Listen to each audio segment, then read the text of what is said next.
हमारे एक सज्जन आए हुए आदरणीय हमारे दिल्ली से भैया उधर बैठे हैं रमेश कपूर जी, वो ऐसा उनकी पूरी टीम करती है। संस्कारों पर उनका बड़ा काम है, विशेषकर गर्भाधान संस्कार के बाद स्त्री क्या करे, कैसा भोजन ले, क्या उसका व्यवहार हो, बड़ा काम है उन लोगों का। अन्न कैसा लिया जाए, अभी तो खैर चिकित्सा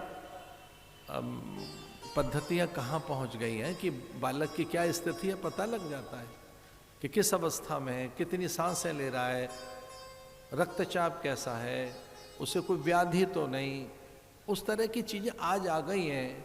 पर वो शरीर की के लिए हैं, मन तक नहीं पहुंच रही हैं कि मन कैसे और अच्छा बने, वो दिव्य कैसे बने, वो किस तरह से ओजोवान बने, वो किस तरह से प्रज्ञावान बने, उसकी योग युक्तियां तो मंत्रों में ही हैं।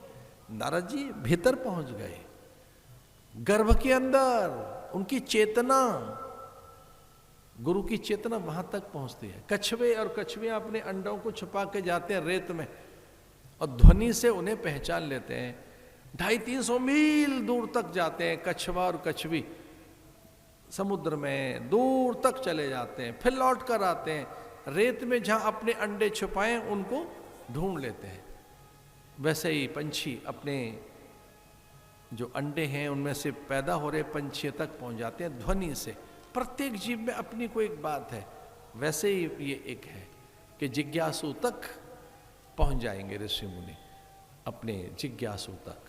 वो हंस परमहंस की तरह से वो निकाल लेंगे। जैसे जो हंस होता है वो कीचड़ में चोंच मारकर मोती चुन लेता है, कीचड़ में जाता है अपनी चोंच को लेकर, कीचड़ में जाता है और कीचड़ में फंसे हुए मोती को निकाल लेता है।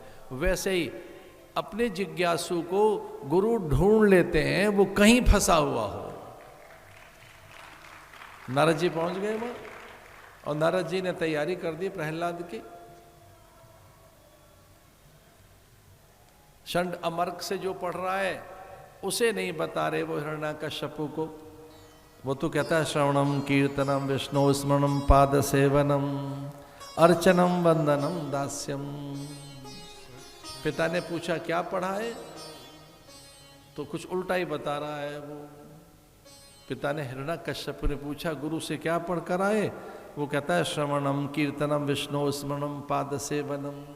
भगवान का ध्यान करना चाहिए, जीवों पे दया करनी चाहिए, समता की बात कह रहा है, सभी में उसका वास है, वो निरंतर है, इसलिए किसी का अनादर न हो।